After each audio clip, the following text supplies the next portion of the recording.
to a great start tonight with the Players' Dinner. Now it's time to celebrate another great season and a great cause here at Pearl, one of the hottest spots on the island. I'm here with Mike. Can you tell me a little bit about the event tonight?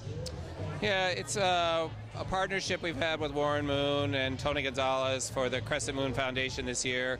It's well received always in Honolulu, one of the biggest events for the Pro Bowl. Who in the league now inspires you most? Two guys that I watch a lot, Tony Gonzalez and Jason Witten. Ray Lewis is one of those guys, definitely inspires me. Another guy, Patrick Willis.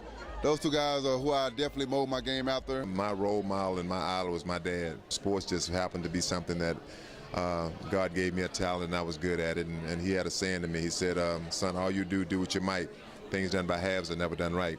So I just try to do it 100%. My mom inspired me when I was a young boy. She was a very giving person, and I think some of that kind of bled off on me. Amy Trask is the only female CEO in the NFL. How many women were working in the league while you were playing?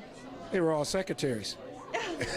And look at where we've come now. Shannon Easton made history this year when she became the first female ref to officiate an NFL game. How do you feel about women being on the field? I got the chance to meet her, man, and it's amazing. It's amazing that she kind of got past that obstacle and became that first woman. So hats off to her, and you never know what can happen in the future. Now Sam Gordon, little girl, 35 touchdowns, rushed for 2,000 yards. She is so quick.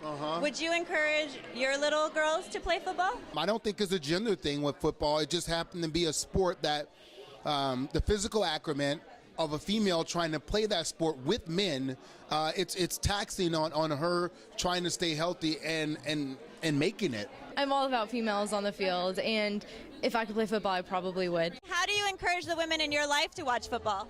Oh, well, learn the sport. Learn the sport. Take the time. It's not as hard as you think.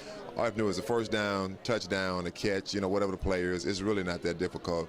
And, it's nothing sexier than a woman sitting down watching football. Obviously, you're on the road a lot. You practice a lot. How do you juggle your personal life with your football career? Well, your football career comes first. It's for us. It's our job. It's like, just think about people that travel for work a lot. You got to juggle that with your personal career. It's the same for us. You're married to football, so anything else is your mistress. Tell me your favorite or funniest road experience, on the road experience. I probably can't tell you that on tell.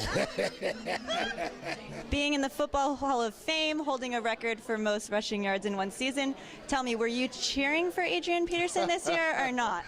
Well, I like Adrian a lot. I mean, and he's a fellow Texan like myself. But hell no, absolutely not. And I told him I didn't want to break that record. But if it's a guy that deserves to break a record like that, it would be Adrian Peterson for sure. Guys, what's it like playing for Pete Carroll? Do you feel like you're playing a college offense, or? Oh, no, it's definitely pro style. Is this the E-channel? Because this is an in-depth question. That's really good. Where are you from, and what team did you root for as a kid?